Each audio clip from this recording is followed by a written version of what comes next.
Hello and welcome to the Rating Room podcast. It's Jay and Andy again. Today we're recording another special episode. Please welcome our guest for today, all the way from Canada, Evan. Evan, thanks for coming on the show. Why don't you tell us a little bit about yourself? Yeah, thank you so much for having me. Great to be here with you guys, and thanks for making time. No, can be a bit difficult scheduling across the pond, so thank you. So I'm 26. Yeah, I'm located in Ottawa, Canada, and I kind of got into the Bond series through my dad. So I was introduced at a very young age. I think I saw my first Bond movie when I was 5 years old, and yes, it would have been GoldenEye that he introduced me to. So yeah, that's how I kind of got into the Bond fandom and why I'm here today. Yeah, so thank you for coming on to the Rating Room, Evan. So let's get straight into it. So I'm going to throw you the first question, and you kind of touched on it just now, actually. So what is the earliest Bond memory? Yeah, so watching GoldenEye in the basement, I was very much introduced to it at a young age, 5 years old, and it was very much iconic for me. Like I think perhaps it was for a lot of people around our sort of age demographic. It's kind of has that iconic status as being the sort of between the eras, so to speak, the kind of linkage between the classic and more modern Bonds. And from there, I was absolutely hooked. Just thought it was so cool. The larger than life characters, the tropes and everything. Loved it. Great stuff. So going back in time, did you think that the earlier or later Bond films were better, or was it kind of once you'd seen one you needed to go back and see them all, or was it just kind of from that point onwards you were hooked? Was it because I'm guessing you've seen them all now because obviously the nature of the show, but did you immediately want to go back in time to the others, or was it over time that became a thing? You know what? That was over time. I was definitely very focused on the sort of in the moments kind of Brosnan era, I think. I would say I didn't really get introduced into the other older eras until probably after the Brosnan era had ended, and it was sort of the between phase before Casino Royale, before Daniel Craig was casted, and I believe I would have gone through the Sean Connery movies just to kind of get that chronological order. And it took me a long time, I think, to sort of gain as much interest in the older movies as it did with the Brosnan movies. Perhaps that's just a maturity thing. It took a while to sort of understand the cultural context and sort of the technology and all that they were using at the time. Whereas I would say now, certainly I have more enjoyment with the older movies, I think. Oh, that's great. So that feeds nicely into my next question.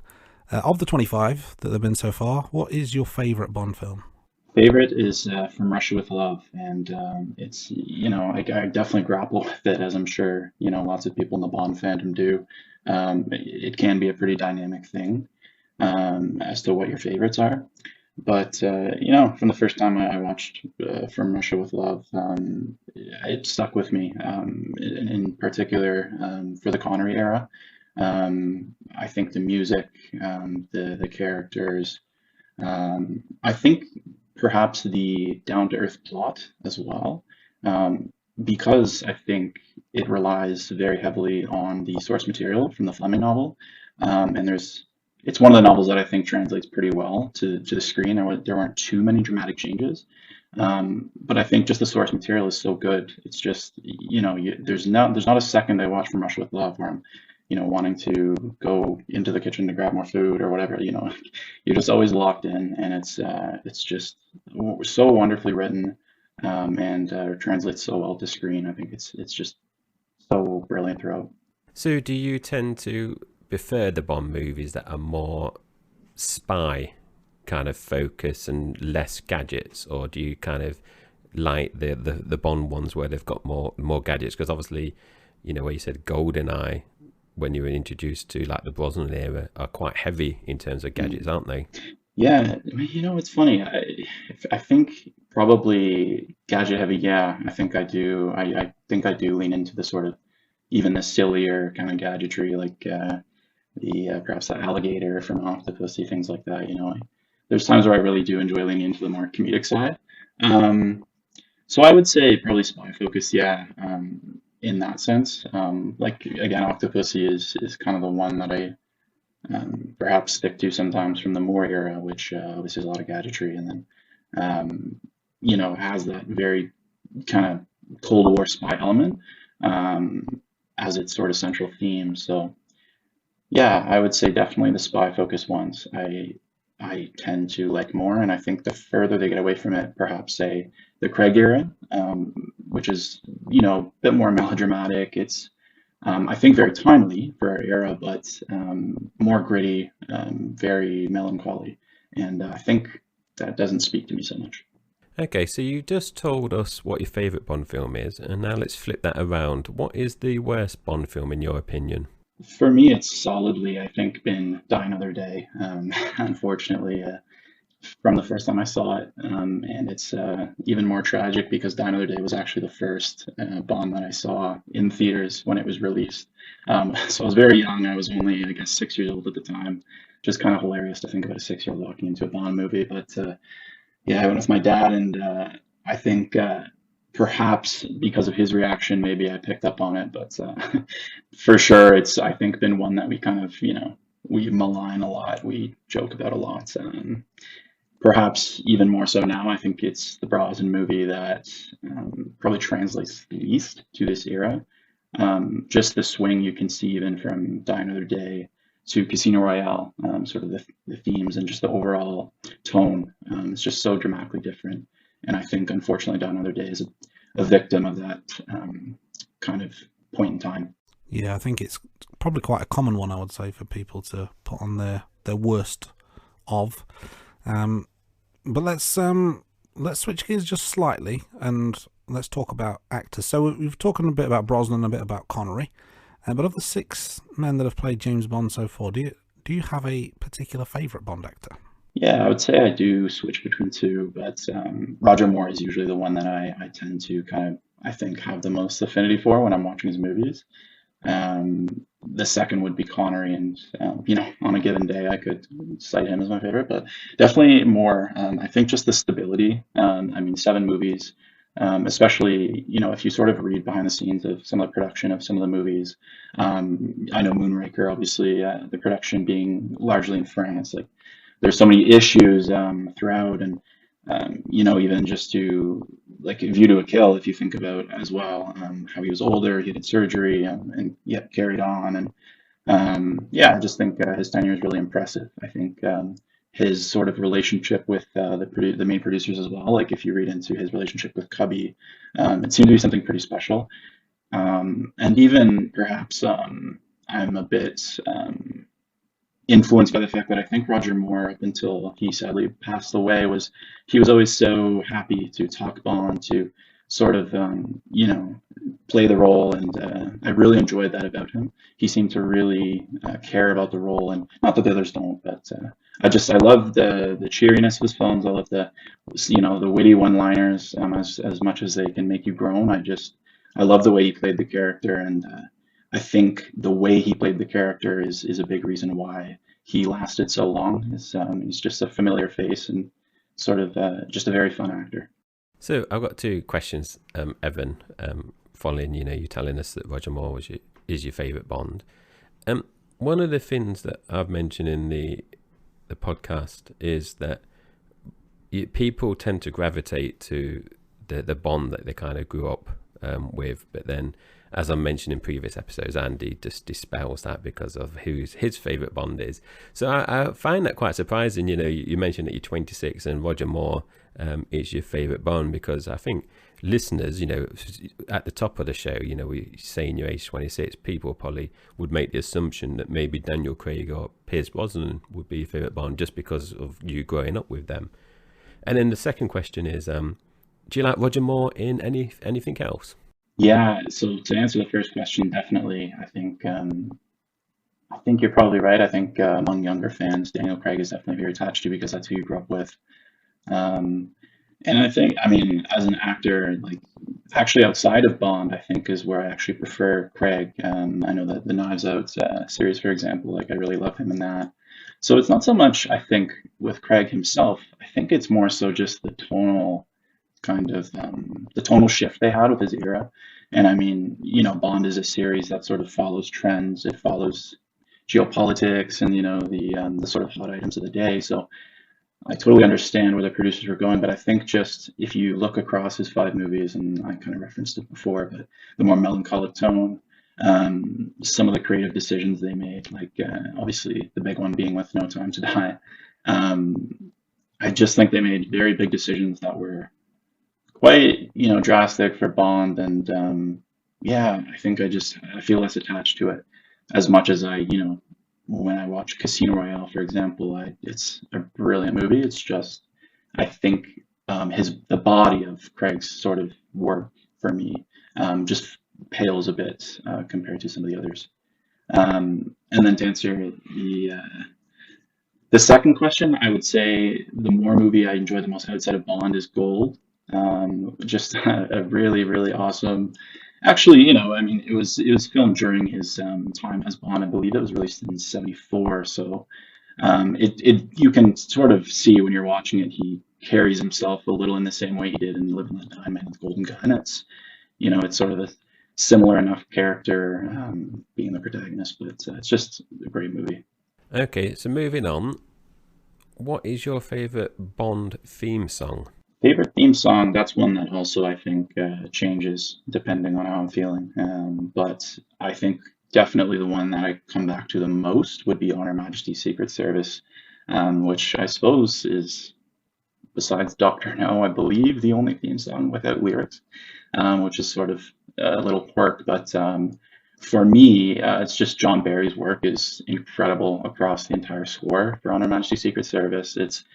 I see that score as well as Thunderball as sort of the best representation of Bond mania. Just the very bombastic, maximalist kind of sound. I love it, and I think in a way, On Her Majesty's Secret Service, the theme actually kind of benefits from strictly being instrumental, just because it feels so timeless in that way. So I It's love almost it. like you could apply it to any Bond film because it's very much not necessarily just tied to the film. Yeah, It's tied to the series, isn't it? Yeah. very much so. Yeah, just as the main theme, Yeah, as we you could say. well, I'm thinking from my rankings, I've probably not given it as much love as it maybe deserves because there's a lot of good songs on the list. But one thing I do enjoy, and I don't know if you know it, is the Propellerheads reimagining of it in the late '90s with David Arnold. I absolutely love that song. Jay and I went to a Bond concert last year, and they played it. It was the first time I'd heard it, and just fell in love with it straight away. So yeah, that kind of brings me in mind of that. No, I was just going to add with Surrender is just brilliant. I actually had the opportunity to go to a live show in my city recently where they were doing, it was an orchestra playing Bond songs, and they played Surrender back to back with the Tomorrow Never Dies theme, which I know a lot of people say that they prefer that song to the Tomorrow Never Dies theme that they went with. So just awesome to hear it live. And as you said, like David Arnold's just really, really good. Yeah, I would concur with that statement about Surrender as well. So theme song is obviously a very important element of the Bond franchise, but another very important element, and we can't talk Bond without it, is the Bond girls. So of the many there've been, do you have a particular favourite?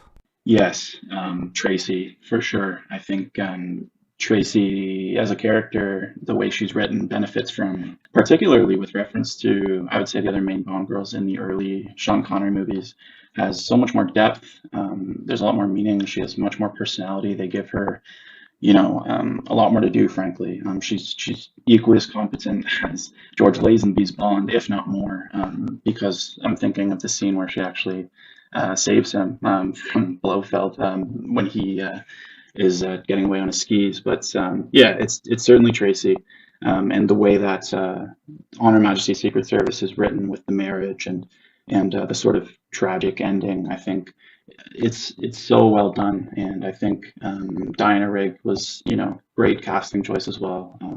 I can't even think of how big she would have been in that time, but certainly just a great actress to play a great role. And she's just awesome throughout the whole movie. So another important component of the Bond films is the villain. So do you have a favorite villain? So this could be the main villain or one of the henchmen. Yeah, again, as it is with lots of these questions, it's something that can change over time. But I think the one that I would come back to the most is Scaramanga, Christopher Lee as Scaramanga in Man with the Golden Gun, which often, is sort of, I think, an overlooked movie, one that, people tend to sort of critique a lot with good reason for a lot of the sort of silliness and tropes. And I think maybe just lack of direction, you could tell at the time, but it's a personal favorite of mine, and Christopher Lee, his character is just a huge part of that. I think again with Diana Rigg, it's the actor or actress that's playing the role that makes it so good. He's just brilliant. Plays the character perfectly well. The island they give him, the sort of mystique of it, I think we were talking about this before, but the fact that in the movie, I think he's the only person that Bond kills, and it sort of feels like a nice climax in that funhouse where they're chasing each other around. But I think he's just perfect for that role, and I think if I had to point out a particular scene, is when he takes out High Fat essentially, and becomes sort of, taking out his superior and becoming the superior, so to speak. I think he's just somebody that's very calculated, and I think his lines, the way he delivers them, specifically the line, "There's no problem," and he goes to shoot High Fat, and yeah, it just gets me every time. I think he's brilliant. I have to follow up with this question. What do you think of Nick Nack? I like Nick Nack a lot, and I can totally understand for a lot of people he's certainly not a henchman like Odd Job. He's not on that level, and he doesn't have that depth. He doesn't have that sort of iconic status. Um, and I listened to a lot about Hervé Villechaize, who's the actor that played him, and apparently he's not the best character. There's a lot of sort of stories of him sort of womanizing, so to speak, on the set, which is kind of funny. Probably not out of character for the era, but Nick Nack himself, I think I like, and I think the reason that I do like him is because he is quite competent. Like right up until the end of the movie, you sense a bit of fear from Scaramanga towards Nick Nack. And it feels like neither of them are quite sure, is this person going to sort of, be a traitor in the end? Are they going to, stay loyal? Like, is this going to work out? So I think it's the fact that Nick Nack is very much part of the brains of the operation, and sort of the way that he, manipulates things on the island and in the funhouse. I do love the way he sits on that chair, and it's funny. So I do like him a lot. I've got a follow-up question. So as we discussed in the podcast, Maud Adams obviously appears in The Man with the Golden Gun as Andrea Anders, but also appears in Octopussy as Octopussy. What do you think of Maud Adams as a Bond girl? And do you have a favourite film out of those two that she's been in?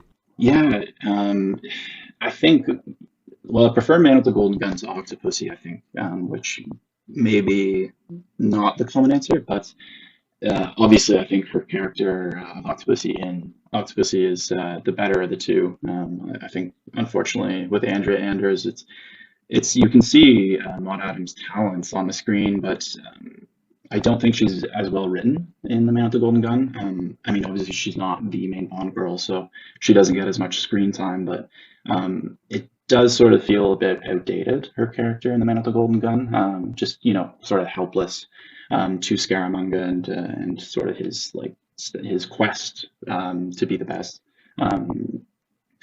But with Octopussy, she's brilliant, and you can sense in sort of her interactions with Roger, they fit really, really well together. There's just sort of an easy chemistry that feels very real, which I think, unfortunately, is kind of lacking in a lot of the other Moore movies.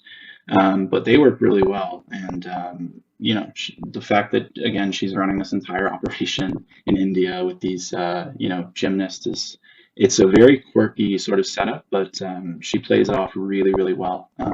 And the way that I love the scene in particular when Kamal Khan enters into her palace and doesn't realize that Bond is hiding behind the door. The way she plays it off, and I think just the way that Kamala Khan immediately realizes, well, nothing I can do about it now. Octopussy is sort of, she's the authority. So I really like the way that she's written and the way that that scene in particular plays out. A good summary of Maud Adams there. So one thing that Jay and I talk about in each of the main pods is our favourite scenes from each of the Bond movies. Are there any memorable scenes from the franchise that stick out in your mind? The number one, and I think, again, perhaps probably because it's the first one that I had ever seen, and I know it has a lot of iconic status with Bond fans, is the dam jump in the pre-title sequence of GoldenEye. I just, I rewatched GoldenEye recently, and I can only imagine it's, License to Kill, unfortunately, was sort of a bit of a commercial flop in terms of Bond, and 6 years between movies is a long time. So, I mean, I obviously wasn't really present enough to sort of understand the gravity of GoldenEye at the time, but they had to get it right. It had to go well, and it kind of had to be a smash hit in order to ensure that Bond was going to kind of survive into the modern era. And thinking back on all of that context, watching the dam jump is even more impressive. Like as a way to introduce the Bond, it's just this awesome stunt. It's so iconic with the wall, and yeah, I just love it. I think the other sort of memorable scene that really pops out to me is, and I sort of quickly mentioned it before, but that's Tracy's death at the end of On Her Majesty's Secret Service.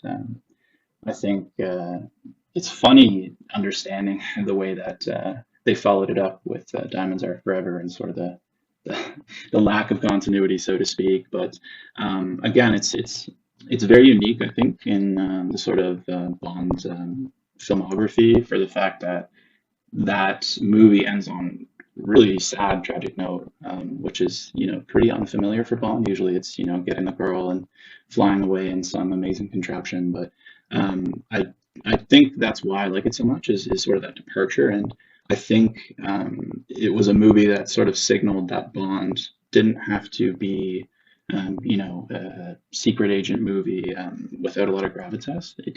It was something that could be sort of fairly dramatic and quite highbrow in a way. And I mean, I say that and there's Blofeld in a neck brace in the car, which is obviously pretty silly, but no, it was really well done. And I think credit as well to Peter Hunt, who's obviously a long time sort of core member of the crew that was producing movies, but really, really well done. And I think George Lazenby's sort of his tone and his delivery of that scene is really, really good. It's actually probably the best he is as Bond. So I think the fact that he saved his best for last as an actor, appearing in his first feature film is really, really well done. That's definitely two, I pretty much say iconic scenes, aren't they, Andy, there from the Bond franchise. And, listeners, correct me if I'm wrong, I believe the GoldenEye dam jump is definitely one of the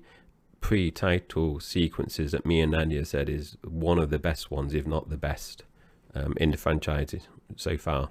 Yeah, I think it's maybe the best debut scene of any Bond film, particularly because it's the first time Brosnan appears, and to make that impact, and to your earlier point, Evan, around the 6-year gap, they've got to get it right. I mean, that's coming out with all guns blazing. If ever there was a scene to say Bond is back, that would be the one. So in the main episodes of the podcast, I say it's Andy actually that tracks the gadgets that Bond uses in each of the films. So across the whole 25 films, Evan, do you have a particular favourite gadget from the Bond franchise? Yes, I would definitely go with the attaché case that appears in From Russia with Love. So I suppose one of the first gadgets, and really it's actually the first scene that Desmond Llewellyn appears in is to bring the attaché case in, because of course the gentleman playing Q, who I guess wasn't even known as Q at the time anyway, is just the armor in Doctor No. So anyway, all to say that it's the first time that we see Sean Connery and Desmond Llewellyn on screen together is when he's delivering the attaché case. And I think the reason I like it again is just because the source material with From Russia with Love is just so solid. It's so it just really puts you into that feeling that it must have felt like during the Cold War, and the really kind of simple gadget with these sort of hidden tricks that are quite deadly.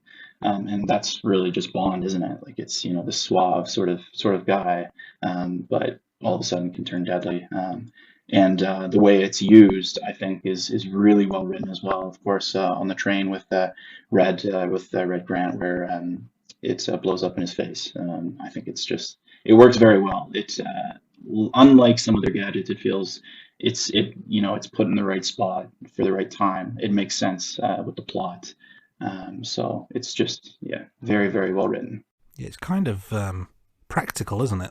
It's very low tech compared to some of the more recent films, but it works on a number of levels. Definitely, and I think that just speaks to From Russia with Love as a movie. It's very down to earth. It has that sort of core spy feel. I think if you were to ask a lot of Bond fans, the most classically Cold War spy movie, it's probably From Russia with Love, and elements like the attaché case, I think, speak to that. Great stuff. I'm going to lower the tone slightly. We've talked a lot about a lot of high points of the franchise, but what would you say is the low point of the franchise so far? The low point for me is License to Kill, and it's by no means my least favorite movie. Just that when I watch License to Kill, I do feel like I'm straying perhaps the furthest from Bond as what I prefer it to be. I know a lot of people, and perhaps this is a bit of a cheap comparison, but compare it to sort of Miami Vice kind of influences at the time. And you can tell that they were really sort of leaning into that direction. And I think it just doesn't come off for me. And I mean, I think perhaps I rate it as the low point of the franchise as well, just because I think commercially it was overlooked. I mean, we had talked about the sort of 6-year gap that happened after that movie. And it's unfortunate because I think there are a lot of elements of License to Kill that are really good. Dalton is a phenomenal actor. You have a great villain in Sanchez, and Benicio del Toro it's one of his first kind of major roles, and he's awesome in his role as the henchman. But I think, yeah, perhaps just the way that it's sort of maybe overlooked a bit in the fandom. I think both of Dalton's movies maybe suffer from it, but yeah, it just strays a bit too far away maybe from the typical Bond formula for me, especially the sort of hyper violence nature, I think. I know in terms of the main episodes, Andy, I know I've said this before, with the Timothy Dalton films were the two films I wasn't looking forward to watching, just because before we started rewatching them, they're the two films I would have said would have been ranked 24th and 25th, before we rewatch it. And obviously, listeners will know that is not the case. Yeah, I tend to agree. Yeah, well, I mean, when we talk rankings of the actors and the films, you sometimes don't necessarily get the same thing. But Dalton, for me, in some ways let the franchise down, and I know that's a very controversial thing to say because there's a lot of love for Dalton out there, and particularly in the Reddit community recently. But for me, I never really got a true sense of what he was trying to be or who he was trying to be as Bond. So he either needed more time, or he needed to set his sights on, this is what I want my Bond to be, because I felt like it strayed in too many different directions. But that's just my personal view. I tend to agree with you. And you having said that, I think I know a lot of people compared Craig to Dalton, and saying that they sort of play the character most similarly to the way that Fleming wrote the literary character. And I think, at the time, maybe it was, audiences maybe weren't ready for Dalton's portrayal, and it was, I think he came from the theater background, of course, so maybe perhaps he was just trying to move it into much of a dramatic, grounded direction too quickly. And it took until, I guess, Casino Royale and Daniel Craig's era for global audiences to really appreciate that. So maybe just a victim of time, but I tend to agree with you that his movies are they stray away from what I see Bond as, and that's strictly just a personal preference. It's considering you said at the top of the episode, Evan, Roger Moore's your favourite Bond, is a big shift in tone, isn't it, going from the Roger Moore films to the Dalton films? Yes, it really is. And again, maybe I think that's probably part of the reason that, maybe Dalton was just sort of unfortunate, was it was too big of a shift too quickly. Like just thinking about A View to a Kill and some of the ridiculousness, Zoran just shooting up his own workers in that scene, and then you go to The Living Daylights, and which is a great movie, but yeah, it's such a shift, and I think they only came out within 2 years of each other, so yeah, perhaps just too much too quickly. So moving on, one of the other things we like to track in the main podcast is our favourite one-liners and quotes. So this is when me and Andy do a little bit of acting in our main season. So across the 25 films, Evan, do you have a particular favourite quote or one-liner? It doesn't have to be a James Bond said one. It could be any of the characters. Yeah, I go right back to the beginning for this one, Dr. No, when the Professor Dent is trying to corner him at, I can't remember the character's name, but Bond has traveled to her villa, and Dent has chased him, and Bond has very discreetly set himself up to look as if he's sleeping while sitting in a dark corner. Dent comes in, and of course, shoots all his rounds. Bond later on delivers the iconic quote, "That's a Smith & Wesson and you've had your six." That's so iconic for me, and a very ruthless line to utter before taking someone out. Yeah, I like that line. It's very clever, very witty, but it's also, like you said, there's a sinister undertone as well. It's that kind of finalism. So I like that.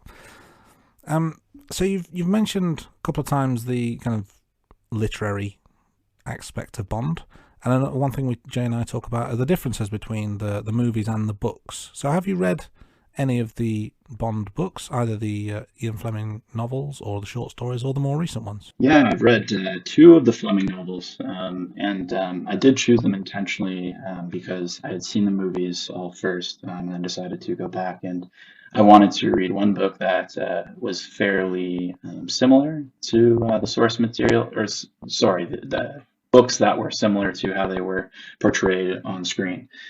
So From Russia with Love is very much, as I said, one that doesn't stray too far from the way that Fleming wrote it. A lot of the core kind of plot elements are there. But then the other Fleming novel that I read was Moonraker, which is the opposite. And Moonraker strays really far away from it. And I know part of that was just because of the sort of production troubles that they were having, shooting in France. Drax, actually, in the novel is British, and I think the entire story, if I'm not mistaken, takes place in the UK, as opposed to the movie where it's a very Roger Moore globe-trotting typical movie. So I really, really enjoyed both books, actually, and I know there are some calls from some fans to essentially do Moonraker over on screen and sort of keep it closer to the literary source material, and kind of see if it comes out any better, because obviously Moonraker is very divisive. That is an understatement for sure. Yeah, I'm going to just follow up with another question in terms of redoing, because I don't think Jay and we've never really spoken about that possibility. Do you think any Bond films should be remade or reimagined? Because we see that in other series or other franchises where you get a remake so many years later, but Bond has always been an original movie. Do you think there's call for a remake, or do you not think that would work? I could see it working. The only problem I see with it is, I would personally love it, but I do wonder if it's, probably seeking to capture the fan base they already have. Whereas I think, especially to start a new era, you probably want to go with something new and fresh, and take on maybe a new direction to sort of try to revive the franchise. That being said, obviously, if Daniel Craig, his first movie was basically a remake. The Casino Royale hadn't been done as a movie yet, but they did take on source material that was already existing from Fleming's books. So it absolutely can work. They've proven it in the past, but I do think the best strategy is to come up with something new and try to sort of maybe a bit more like GoldenEye, try to blend sort of what they have with moving into the future, and a bit more progressive sort of undertones. Andy, I'm going to ask the same question to you. Would you like to see any remakes? Because like you said, we've not really discussed this, have we? in the main pod? I'm not sure, is my honest answer. I know, we've talked about Craig being almost a reboot of Bond in some ways because of the nature of those 5 films and how they start and how it ends. So they are almost a standalone series, but they are 5 brand new films. They don't necessarily bear any resemblance to the previous 20. So if you're going to do a remake of a movie, you're really rebooting the franchise at that point. You can't go back, can you? You can't reference anything in the past because you're saying you're almost taking it out of its current Bond multiverse and putting it somewhere else. So I think it's an interesting yet slightly risky strategy. And you probably, with Bond, maybe more so than any other franchise, you'll get that comparison with the original version of the same movie. Just like when a new Bond actor comes in, you get those comparisons. Everyone compares them to Connery. Everyone compares them to the actor we've just seen. So in this case, obviously Craig. And there'll always be that element of, oh, well, Connery did it this way or Moore did it that way. But then to do that with the whole movie and the whole franchise is potentially setting themselves up for failure. But it's an interesting idea, and I'm not sure which one I'd want remade. Moonraker was terrible, so if they're going to remake it, surely it can only get better. But then do you just have 2 versions of a terrible movie? I don't know. So as of the recording today, we're early March, they've not announced who the next Bond actor is going to be. So who would be your choice if you were in the producer's chair, Evan?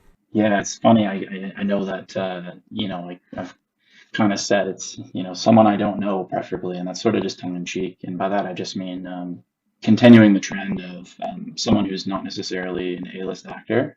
I think that's something that's been really favorable to the franchise, that they tend to kind of have a strategy of doing that. I mean, Brosnan or even Craig, not to say they weren't established actors by the time that they were cast as Bond, but I do think it should be someone who's maybe not quite on the mainstream radar as of yet. I know, obviously, the name that's sort of come up the most recently is Aaron Taylor Johnson, and I hadn't seen him in much, but I will say that I really, really like his character in Bullet Train. I think if he were to bring that tone to Bond, it would work very well. It's kind of that cross between a deadly yet kind of witty assassin, and he plays it really well. And I think he fits a lot of these sort of more superficial aspects of what you want a Bond to be. Just his age lines up, his looks line up, sort of his physique. I think they all work. So we'll see how it goes. I was listening to a different podcast that was talking a bit about the casting process and news. And I know recently Barbara Broccoli has come out and kind of sort of cooled the sort of I guess topic just by saying that they don't think that they're too close to casting. It doesn't sound like they have a script ready or anything. So unfortunately, we might not get too much news. But if they do end up going with Aaron Taylor Johnson, I'll be happy. I watched Bullet Train yesterday, and when I watched it, I thought, oh yeah, he'd play a good Bond. Actually, I think he would be a good Bond. And we did a special episode where we talked about the next Bond, and he wasn't in the top 10 bookies' favourite when we recorded Bond at that point in time. But I think he would be a very good actor. But me and Andy, when we discussed in our next Bond special, we both kind of agreed, didn't we, Andy, about well, actually, Henry Cavill goes against that, though. I'm going to say we were saying like Richard Madden from Game of Thrones would be good, but Henry Cavill obviously is one of our favourites. But he's obviously mega famous. Yeah, you're definitely getting a bit of the name, kind of maybe drowning out the character in that case. But who knows? I think when Barbara Broccoli got interviewed, I think that was at the BAFTAs, because I saw the interview, and she said, they haven't even started like script writing or I think I read as well a few months ago, she was saying it's like another 2 years before we can expect like the next Bond film to come out. Yeah, which is, I mean, I think for me, I'm certainly not opposed to the fact that they're taking their time. Like we're saying GoldenEye, they took their time with that, and it's obviously one of the better Bond films in the entire franchise. So I have no problem with them taking their time, but yeah, as a fan, I'm itching for any sort of news. Yeah, completely agree. It's I want to know now, and I want the film now. But I guess we'll just have to wait a little bit longer. Going back to your earlier point, Jay, I think when we recorded our next Bond special, I think the name Aaron Taylor Johnson never even came up in discussion. It wasn't in the bookmakers list. I don't think I'd ever heard of him actually. Yeah, it's funny how quickly things change. Yeah, But it's an yeah, interesting point you make around a known actor. So being Superman doesn't make you right for Bond. So Henry Cavill maybe he's inadvertently ruled himself out by being too famous and too successful. So that is something to watch this space around. We shall hopefully know soon, but I guess we can't put a time frame on it. We're going to get into some rankings and top fives in a moment, but I've got one more question before we get there, and that is, was there any particular Bond movie you were looking forward to, maybe more than others, and did it meet your expectations? yeah. For me, No Time to Die, I think, was the one that I was anticipating the most. I think part of that was obviously just the delays during the pandemic and sort of the uncertainty, and just how much came out about the production process, and it just seemed like such a cursed production in a way that I was a bit worried about what the final product would be, but it did meet my expectations. I think it's very much, you can tell a Bond where there's different directions they're trying to pull the movie into. Um, Bringing on Phoebe Waller-Bridge sort of later on in the process, and Danny Boyle being the original director, who ended up resigning for, I think, creative differences.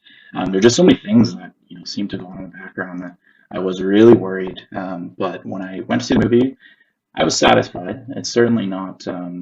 I wouldn't call it one of the top sort of maybe tier Bonds, top 8 Bonds or so, but I did really like it. I thought it was a good way for Craig to go out. And although I wasn't a huge fan of the creative choice to do what they did at the end, which is funny that I don't even want to mention it because it feels like a spoiler. That's not really a spoiler, but so to speak, it met my expectations for sure. And I think it was the right way to sort of cap off what Daniel Craig's Bond was. It very much fit into that sort of melancholic tone that they had throughout his tenure. What out of the Daniel Craig films do you think it was a good ending for Craig in terms of did you like the quality of the Daniel Craig films? Was it his best one, or do you favor one of the others? For me, it sits right in the middle, and I think that's maybe a popular answer. I see Casino Royale and Skyfall obviously as being my top two, which I'm sure is pretty standard. My favorite can change on, if I basically whichever one I've seen most recently. So Casino Royale or Skyfall. No Time to Die kind of sits on its own in the middle, and then I think unfortunately Quantum of Solace and Spectre are definitely a couple tiers below that in my mind. I think the only Craig movie that I sort of really don't like is Spectre, and that is just because it had so much hype and sort of fell flat. I think knowing that Christoph Waltz was going to be Blofeld was really exciting, and it just unfortunately didn't turn out perhaps the way that it could have with an actor that talented playing a character that revered or iconic. So it's unfortunate it kind of turned out that way with Spectre. But at the end of the day, I think with any Bond movie, there's no, for me at least, bad Bond movie. There's just less good ones. Yeah, that's interesting. I do have one more follow-up question actually before we move on. So talking about the No Time to Die ending, which we know what happens. Hopefully our listeners do too, but we won't go into it. Do you think that the ending of Spectre would have been more appropriate?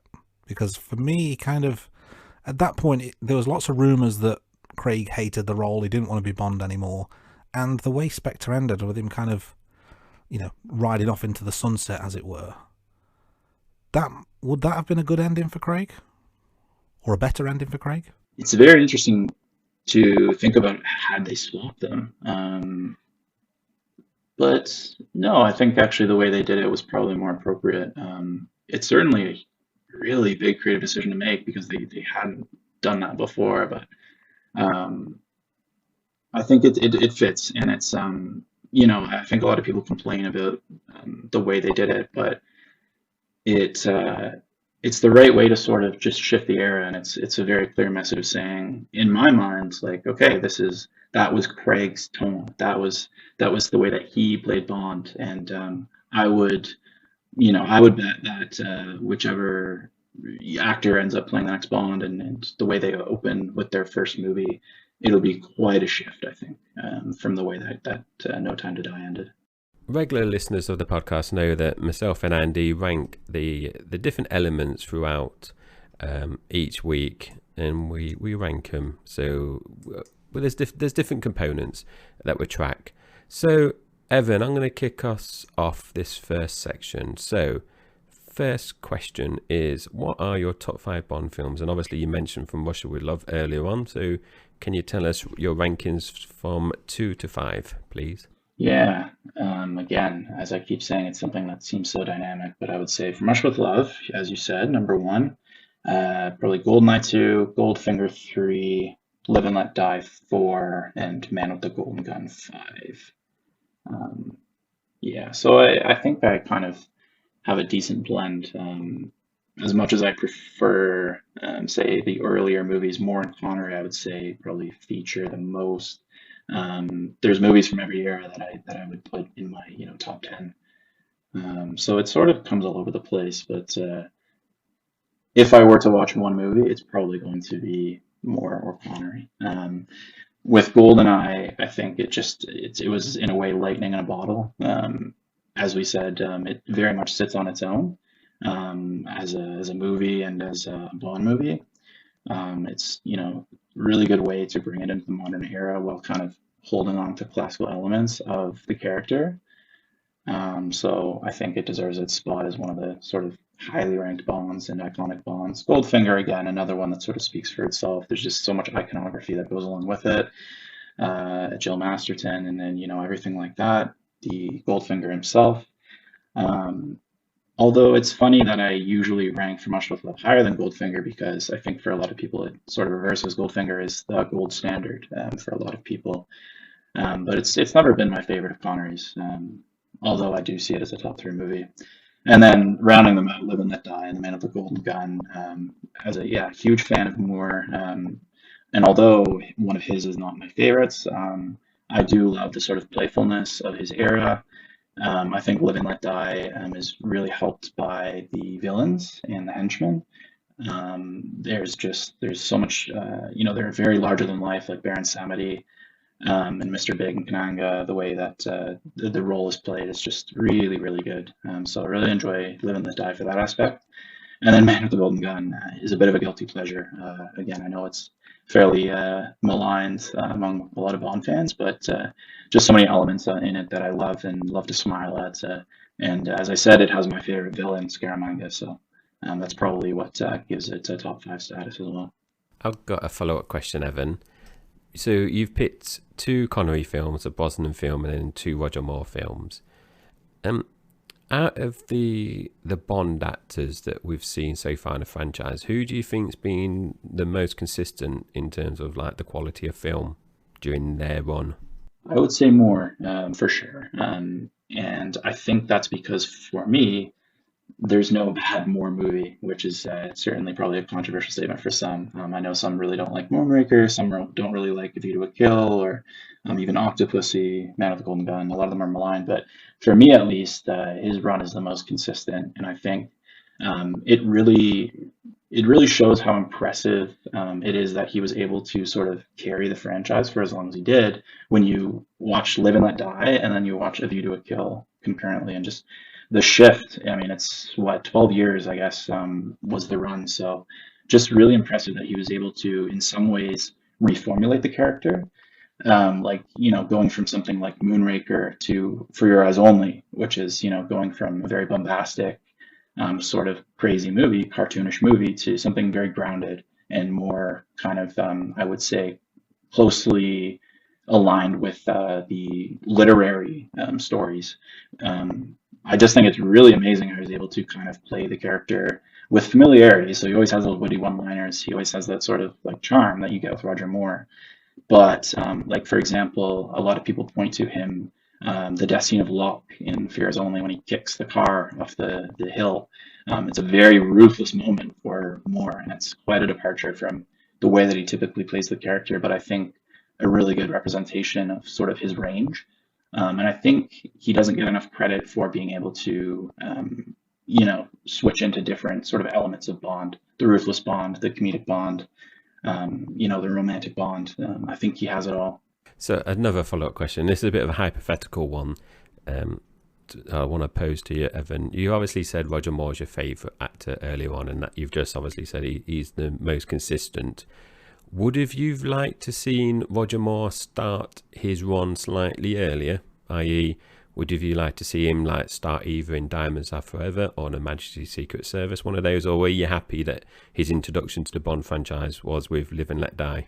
I certainly love Live and Let Die as a movie, so it's hard to say for me that I would have wanted it to have shaken out any differently, but it's a very interesting hypothetical to think of if Roger Moore started with Diamonds Are Forever, because I feel like the material actually is really fitting of the way that he plays Bond. It's very cartoonish, and it's quite a departure from On Her Majesty's.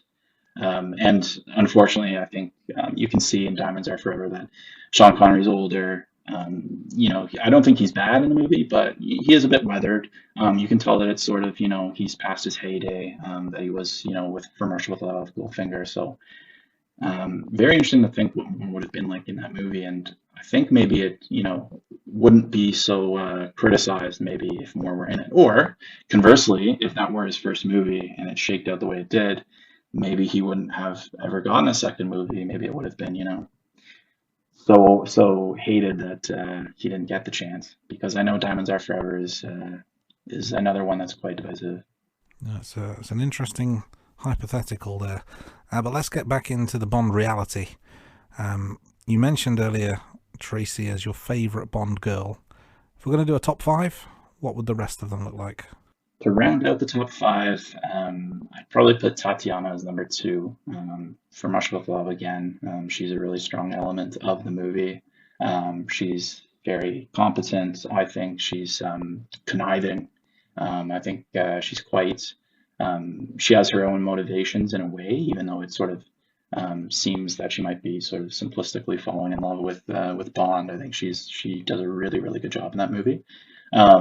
And even in that last scene when Rosa Klebb sort of infiltrates the hotel room, there's that moment you're really not sure. And I think on your episode you had sort of talked about this, but you're really not sure. You don't know if she's going to actually double cross Bond, and right until it happens, it's you don't know. So very well written, and she's really, really good. The actress, of course, Daniela Bianchi, was pretty famous I think at the time, but she did a great job.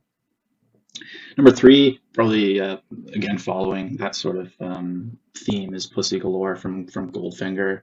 Again, another actress that's Honor Blackman. That's just at the time just so big and larger than life, and just seeing even some of the sort of behind the scenes footage of Sean Connery and Honor Blackman interacting, and just seeing their relationship and what was written about it. It's two iconic 20th century film figures, and she does the role really, really well, and just iconic. What can you say?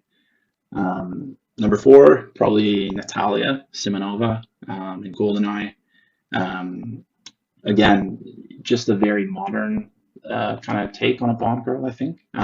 Again, representative of GoldenEye's general sort of mixture of classic and modern Bond. She's a very competent. She's a computer scientist. She can handle herself. She's not afraid to stand up to Pierce Brosnan in the movie. The Boys with Toys line just makes me laugh every single time. It's hilarious. So she's just great. And then, as we talked about before, Octopussy. So Maud Adams, I think, would be number 5 as Octopussy. Just her sort of chemistry, natural chemistry with Roger Moore. I always really, really enjoy it. And the way that she, again, is sort of the authority. She's able to stand up to Kamal Khan and the other figures, and she's always on the pulse, I think, of other people's motivations in that movie. She sort of, you can tell, always is very wary of others, and obviously has her empire with her legion of gymnasts. So very interesting character, and I think Maud Adams does a bang up job. So moving on, what about your top 5 Bond villains? So again, this could be the primary villain or one of the henchmen / henchwoman. And obviously you mentioned Scaramanga already earlier on. Yeah, so Scaramanga for sure, number one. I think my list would mostly be the main villains, but I think I would go number two, probably Trevelyan right after Scaramanga. Trevelyan is, the equal of Bond. He's, starts off as his ally. There's, so well written. The character development, the way that 006 goes through the movie is really, really well done. And again, another character that when you see him revealed as Giannis, for me, when I saw it, it was very surprising and very shocking. And I mean, of course, the meme with Sean Bean is that he dies in pretty much every movie, but I wasn't old enough to understand that yet. So he is awesome, and especially the sort of final chase on the antenna and the drama of it, the music. I am probably in the minority of really, really enjoying Eric Serra's score on GoldenEye. I know it's a very divisive aspect of the movie, but really, really enjoyed it. And Sean Bean as Trevelyan is, again, Bond's equal, and has a lot of great lines, and just the character is written really, really well, the way he transitions from ally to villain. Number three, Goldfinger, for sure. Super iconic character. Garrett Frobe is just, his physique is just perfect for it. It's just so funny, the contrast between him and Oddjob, and his lines. Again, it's just, the script writing is really, really good. I expect you to die. So many lines that just delivered very in a cold, ruthless way, and exactly what you want from a Bond villain.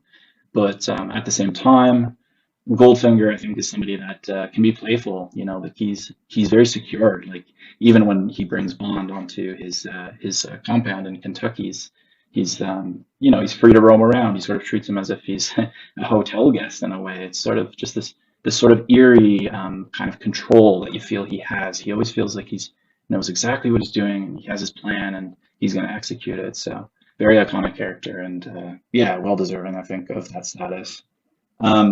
Number four, I would go with Blofeld, and in particular, Telly Savalas Blofeld from On Her Majesty's Secret Service. I think for me is the best representation of the character. I think compared to, say, Charles Gray's Blofeld in Diamonds Are Forever, it's more down to earth. Blofeld feels more menacing as a rival to Bond. And again, I think the way that he is more physical, he's he's not afraid to take charge. He himself will get in the action. He'll get in the firefight, and he's not afraid to sort of back himself up. I think that is in contrast again to every other Blofeld, including Donald Pleasance from You Only Live Twice, and that's why I really like Telly Savalas so much. Is just that kind of cigarette smoking coolness, I think, that he brought to it. He has that deep voice, and yeah, it just really works for me the way that On Her Majesty's Secret Service is written. So Blofeld, number four, from On Her Majesty's Secret Service. And then I think to round it out, I would choose henchman, and that's Red Grant.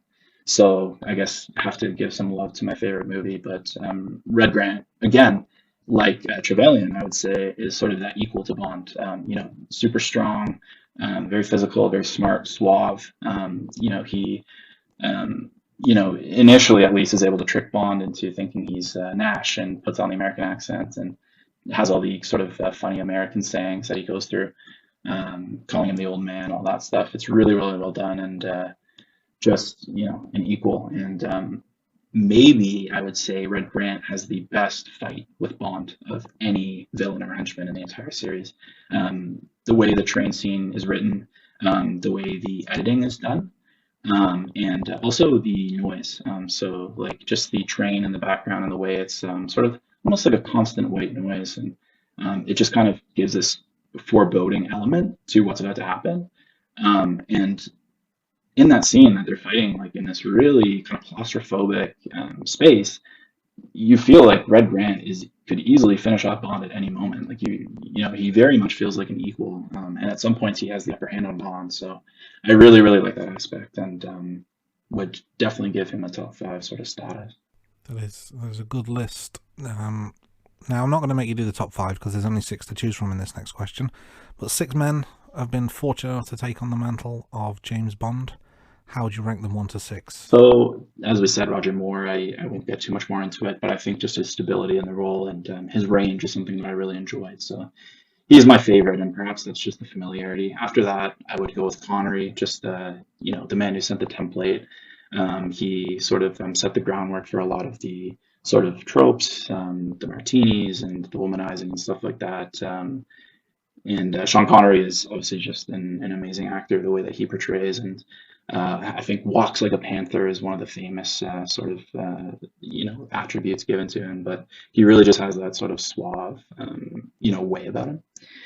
Um, I'm thinking Daniel Craig probably would be my number 3. I'm thinking his sort of modern take on the role I really did enjoy, even though it doesn't quite come up to Moore or Connery for me.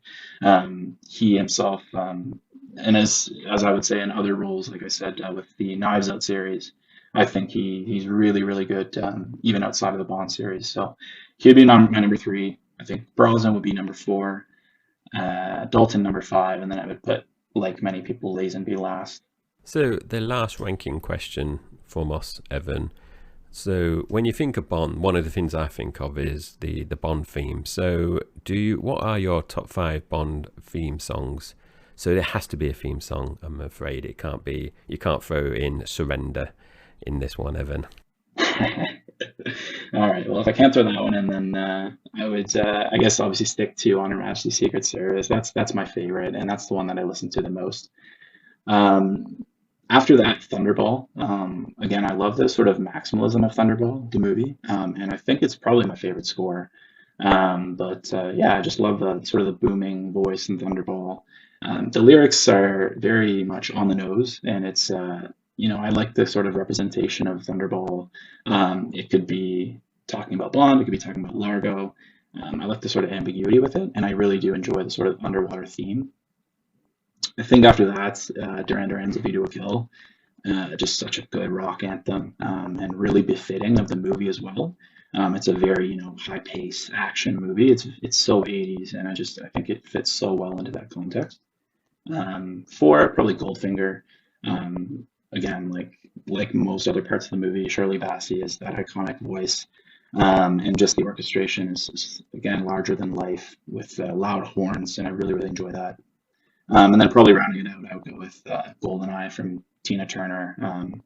Kind of echoing, I would say, Shirley Bassey. I feel like she sort of has that same sort of, she's going for the same sort of, bombastic, very loud theme, and I really, really like that. Excellent. So that kind of concludes the rankings element, and for the most part, the main part of the episode. But let's just end with a couple more questions to round things out. So my question to you is, what kind of Bond movie do you think the producers should make to start the next era, now we've gone from Craig? I've seen some interesting sort of fan theories about the way that they should go, and I think personally I've seen this thrown around a lot, but the idea of sort of doing a classic style movie, period piece perhaps, where they set it, Cold War during the 60s, and maybe it could be a new story, but one that's sort of set in that era. And I think maybe the benefit of that is just that you kind of give a lot of certainty around it, where you kind of know what you're working with. Like you're looking to write something that's classically Bond in the From Russia with Love kind of mold, where it's really bringing it back to the basics of being a spy.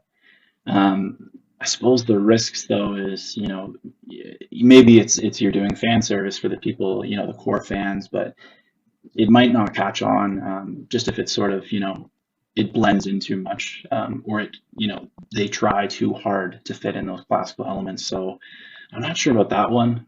I think my preference is just to start with a new story, and in the modern era. I don't think they need to overcomplicate things. The one thing that I really, really hope they go for is more just a tonal shift towards a sort of less melancholy, wittier Bond, that gets a bit more into the basics, having more gadgets, having, Bond women, having those sorts of classical elements, sort of bit of a cartoonish villain.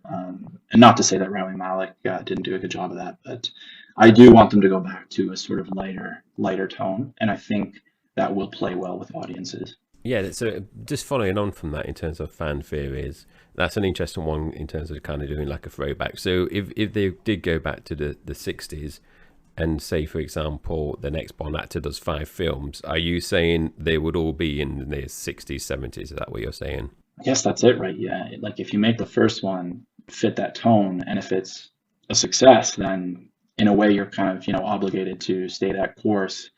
And that's another risk is, well, you have one movie written that sort of plays into that period piece style, then you have to follow it up with a few more. So it's definitely an interesting sort of thing to think about. And it's something that they would have to have a long-term plan for if they were to do it. So I guess thinking about that, it's probably more likely that they sort of don't bite off more than they can chew and just do the sort of one-off, not necessarily expecting too much continuity, which would obviously be different from the Craig era. But I do think that's the right way to go. Another fan theory or kind of idea that they some fans would like is, we mentioned earlier on it's going to be at least another couple of years before the next Bond comes out. We've seen on Reddit that there's a suggestion about doing kind of a standalone old man Bond kind of film. What's your thoughts on that? Because you could have someone like Brosnan coming back or Dalton just as a standalone film to kind of bridge the gap. What's your thoughts on that one? Yeah, I love that theory. For me, I think it would work best if the former Bond, like if it's Brosnan, if it's Dalton, probably one, obviously it would be one of those two. If they were an ally, I don't know if I like the idea of they themselves coming back and doing an old man Bond. Just because I think maybe you have to sort of take out so many of the more kind of physical elements that it might kind of stray too far away from what I want in a Bond movie. But I would love if they were sort of the ally to a new Bond and they were, showing them the ropes sort of thing. Yes, I think they could write that really well. And I think that would be fresh. It's something that hasn't really happened so far in the series. So I'm all for that if they were to appear. Yeah, one theory going out there that James Bond is actually a code name, so that's how you get around the ending of Craig's last film, is that you just pass on the code name to someone else. But I'm not sure if I'm totally sold on that. My last follow up, and then I'll hand back to you, Jay, is what do you think about the idea of another reboot, i.e., starting with a younger actor from the beginning, almost like a Bond origin story? Because with Casino Royale, they did that to an extent with the first scene, but all it really did was explain how he got his 00 status. But I feel like they could go further with that and make it a real origin story of how he got to that point in the first place. What do you think about that? Yeah, I do like that idea, and I think I like it because it gives you room to, number one, you would obviously cast a younger actor, which gives you sort of a lot of time to play with. So if it's a young person that is good for the role, then you know that, okay, this is someone we can work with over the next 8 to 10 years and have multiple movies and sort of build something on that character. The only thing that I think gives me sort of like hesitancy for them to do an origin story is that we're sort of coming off the Craig era. Like I know Skyfall, it sort of plays in a bit to that sort of element, like, oh, he goes rogue and he's not part of MI6 anymore. And, it's my only risk is it's like, maybe it's kind of been done. But that being said, yes, I think there actually are quite a few benefits, mostly being the fact that you can start young, make it a very physical Bond, and you can get creative with it. I mean, if you're starting from the point that he doesn't actually have his license, you can do multiple movies even before he's, an MI6 agent. You could sort of like, it gives you a lot of creative license, and I think they could do a lot with it. So yeah, I'm not opposed to that. So last question for me, Evan, is you've obviously mentioned Roger Moore's your favourite Bond actor, and he's obviously got a couple of his films in your top 5. So do you just want to tell us a bit more why you like Roger Moore, and like how do you feel that each of the movies are perceived from his era? And following on, could you quickly rank each of the films for us for Roger Moore? Yeah. So I think my ranking, I would probably, well, obviously the two that are in my top five. So Live and Let Die and then Man with the Golden Gun.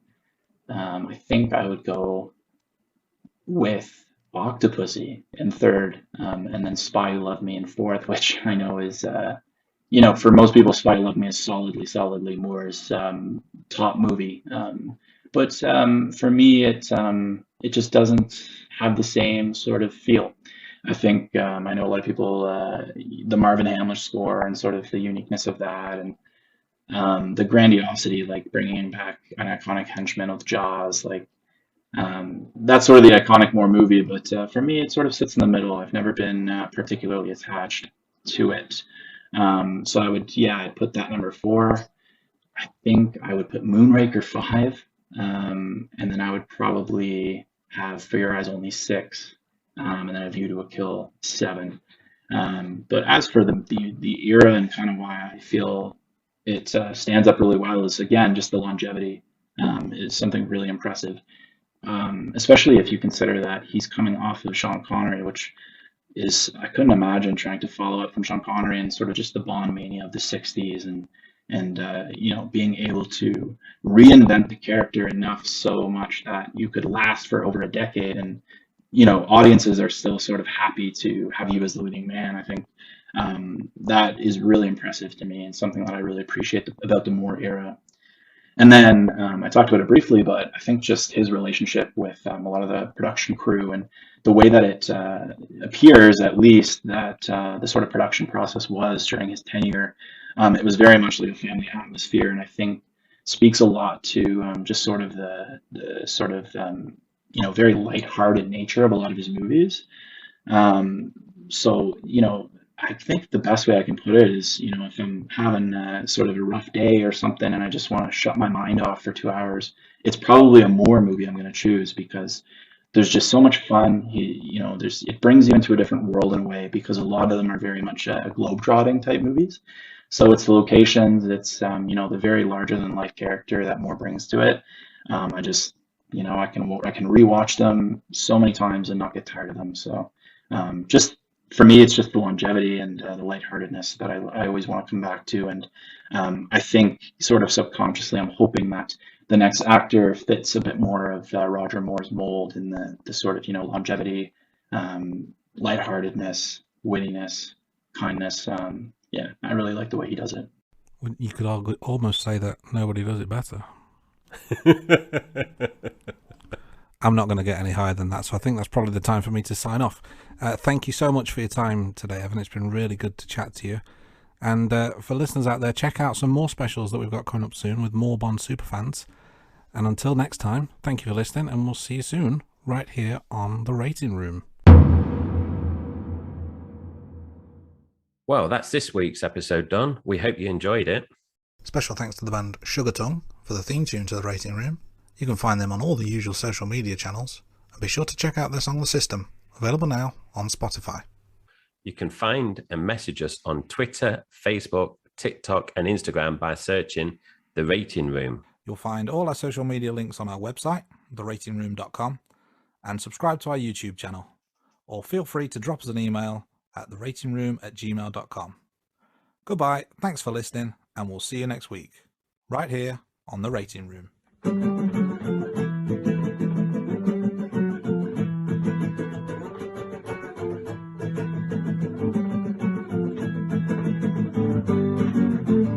Rating Room.